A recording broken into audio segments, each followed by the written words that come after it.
Hello, I'm Oliver Colling, and this is my 70s TV childhood.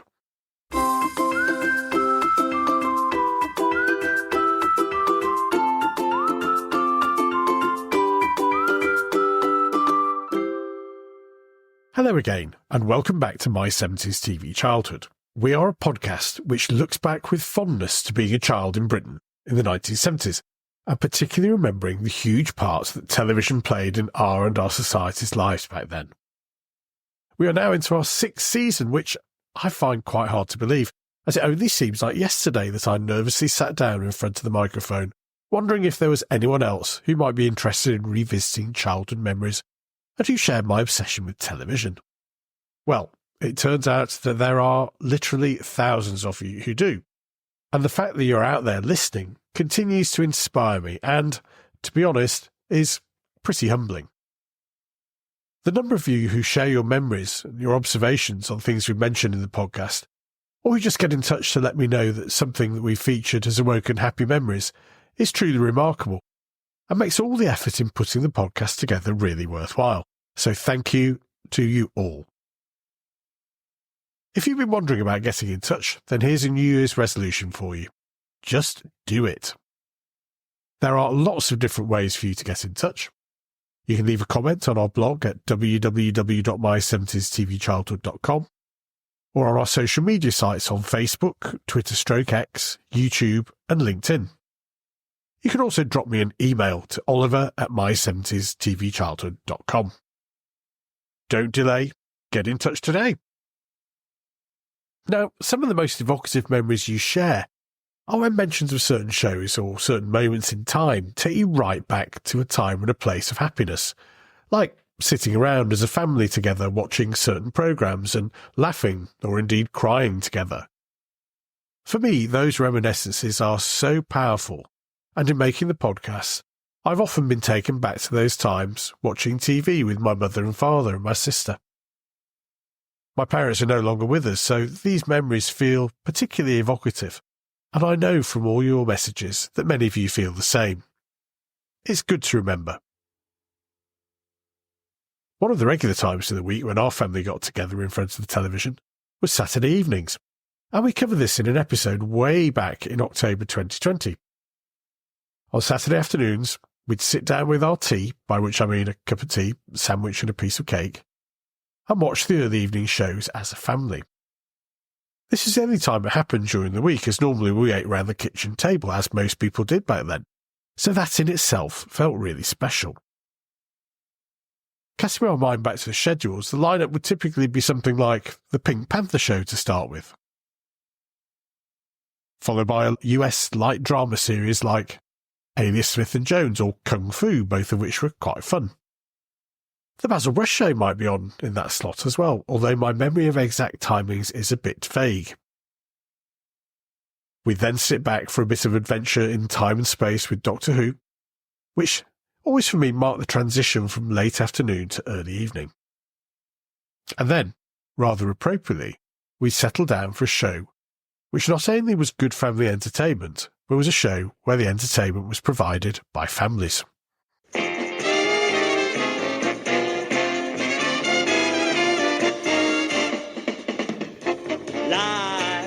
Is the name of the game, and I want to play the game with you. Life can be terribly tame if you don't play the game with two. And I want to play the game with you.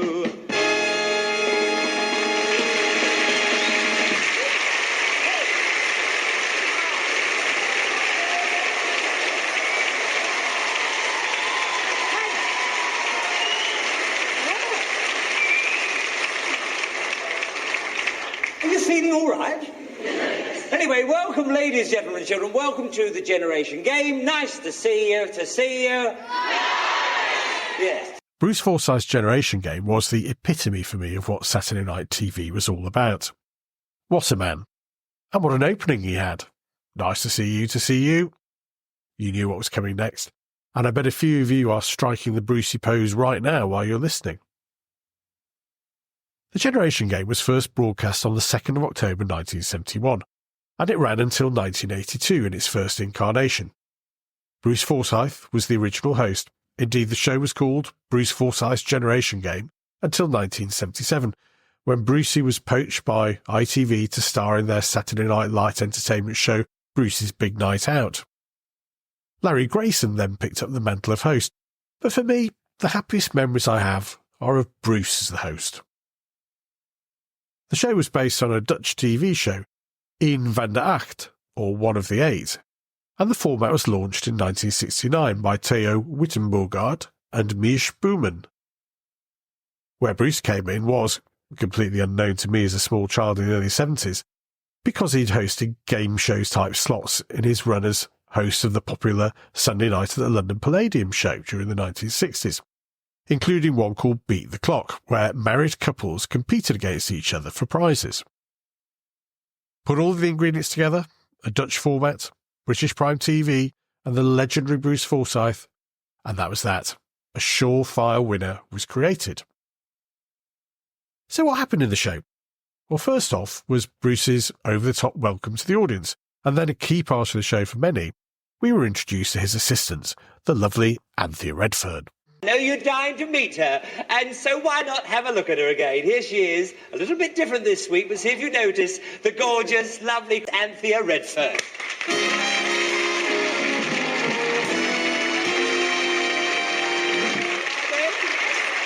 You look lovely. Oh, have a twirl. Oh, definitely have a twirl. Oh, yeah. There was a natural chemistry between Bruce and Anthea, and they both played their parts well.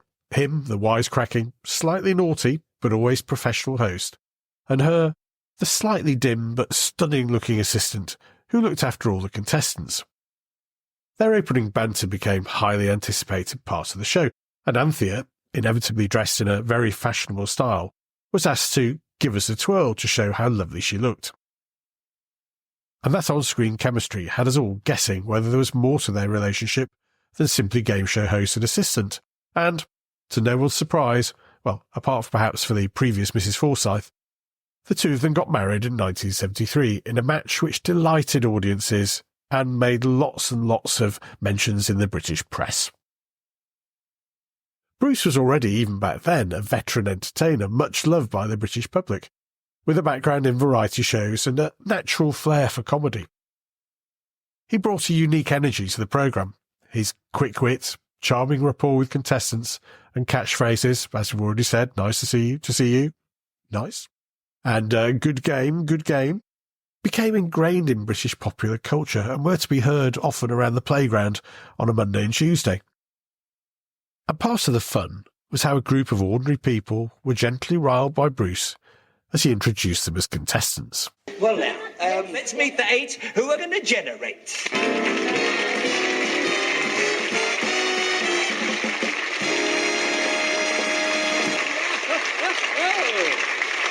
Over you go, and bring me on the first Christmas pair. There they are. Don't worry, it'll be all right. Now, Jimmy and Victoria James. OK, over here, Victoria, and stay right there, then Jimmy, and it's father and daughter. Right. And Jimmy James, you're from Kingsland in Herefordshire. That's right. Good. And you're a wing commander, and you were in the RAF for 30 years. That's right. Well, that's a long way. Joining when you left school, and in your own words, you joined when Pontius was a pilot. I'll make a note of that, yeah. Bit of a wit. Right. Tell me, in the RAF, I'm not quite sure about this. I know, sort of in the army you had a squad of soldiers or a platoon or something like that. But say you were to get a whole squad of wing commanders together, what would you call that? Well, when 2 or more wing commanders are gathered together, we call it a flush of WCs.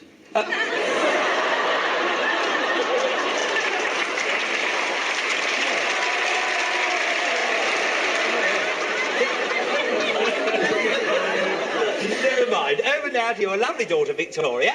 Now, you are a PA. We'll have to find out he's a WC. I'm not going to even ask what that is. You're a PA to a media supervisor in the largest advertising agency in the world. While you were at school, you wanted to be an actress. Oh, yes, but instead you went to secretarial college, and then you did a cordon bleu cooking course.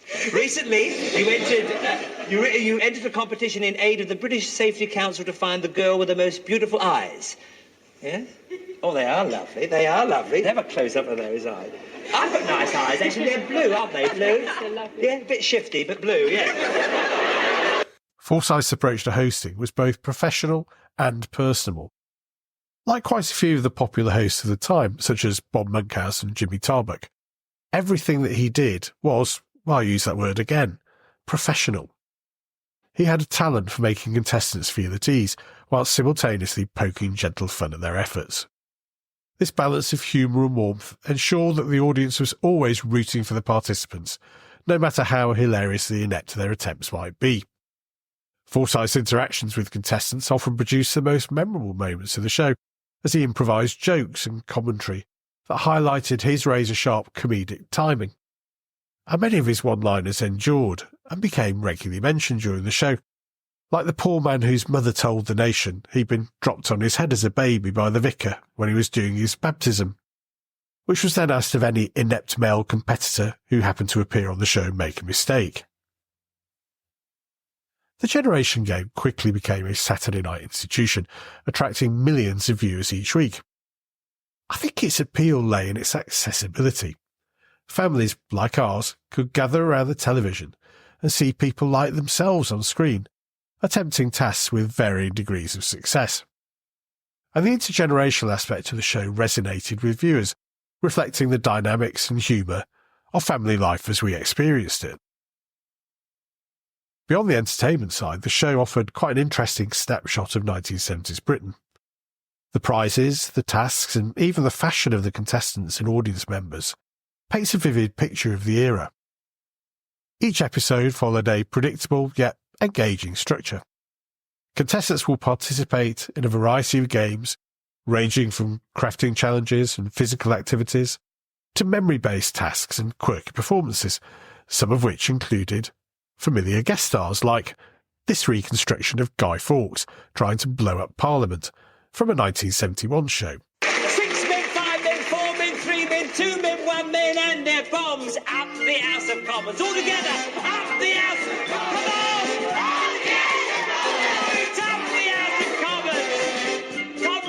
When the day of reckoning comes, this could turn into a revolution. But wait a minute, 6 plotters? There should be at least 1 beefeater.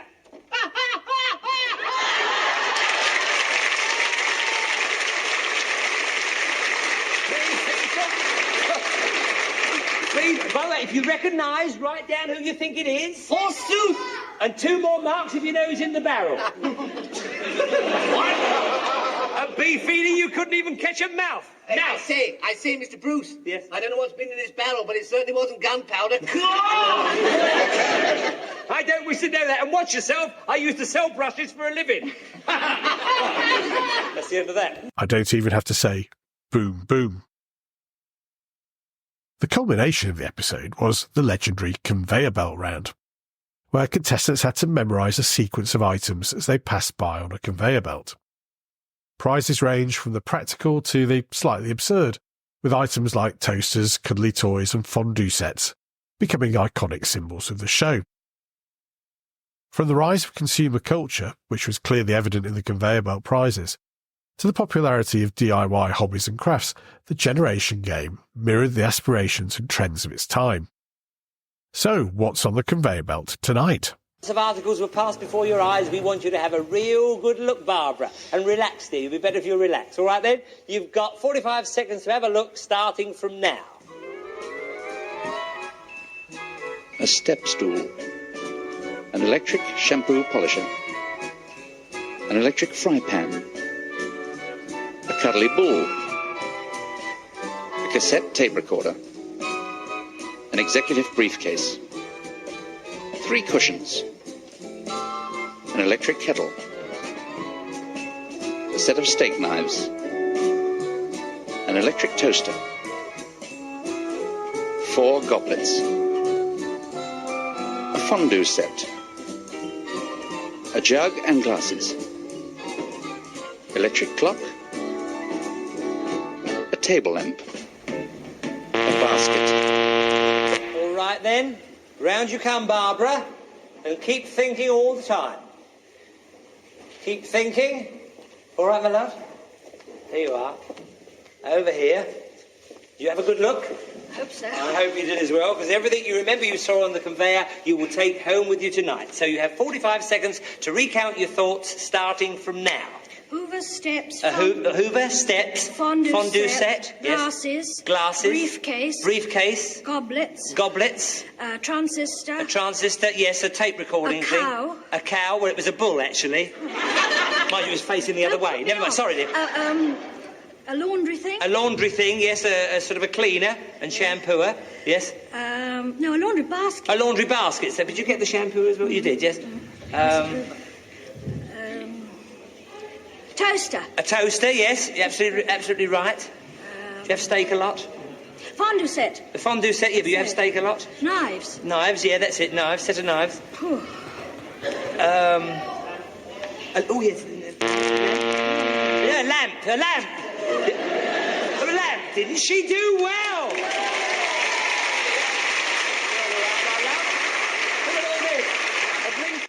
All of those prizes were aspirational. I'm not sure we actually had many of them other than, well, we had a tape cassette machine and an electric toaster. But I had to wait until I was married before I got a fondue set myself. And we still managed to get by without a set of steak knives, although I think they might go on my Christmas list for next year. What do you think?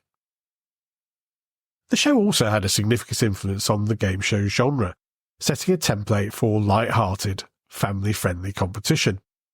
Its emphasis on fun over strictly fierce competition made it a forerunner to many later programmes both in the UK and beyond.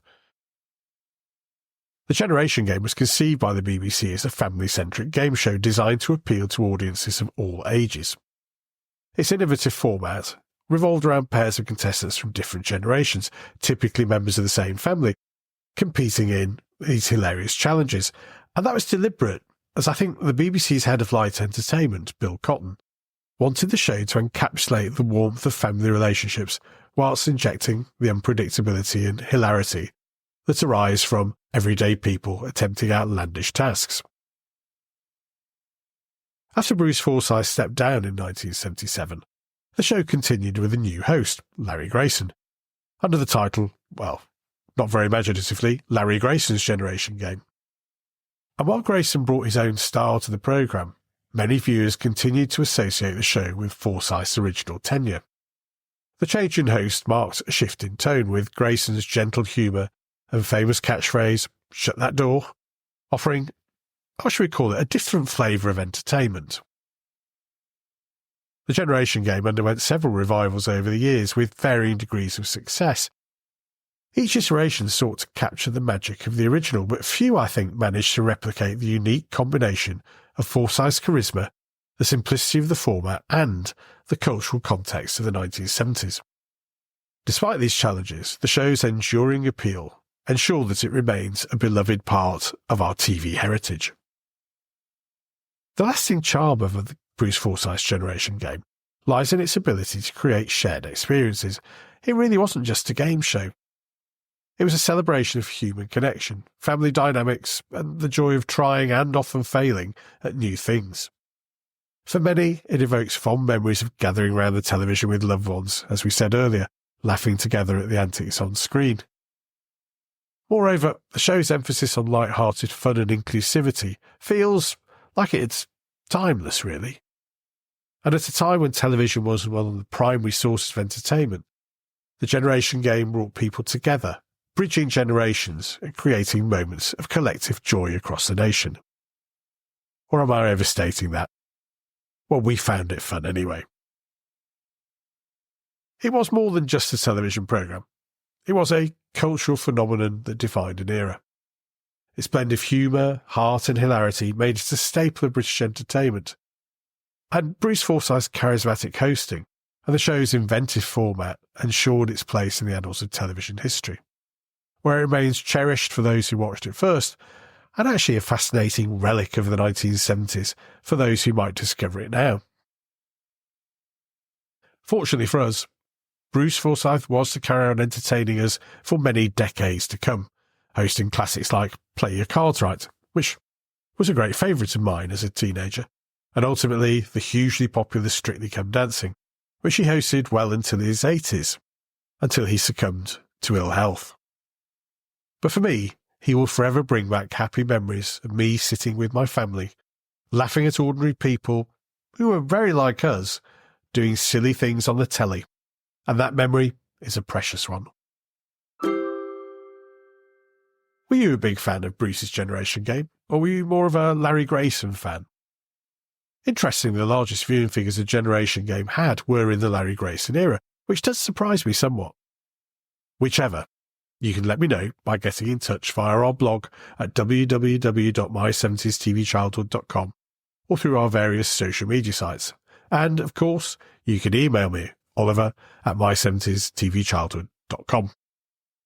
Well, the conveyor belt has stopped running for another week, so I do hope you will join us again next week for the next of our 70s TV trivia-related quizzes, and again in our fortnight for our next regular podcast episode. As always, thank you for listening and have a great week. And please take a bit of time to like, rate and review us wherever you get your podcasts. Do take care, be nice to one another, and do join us again soon for more from My 70s TV Childhood.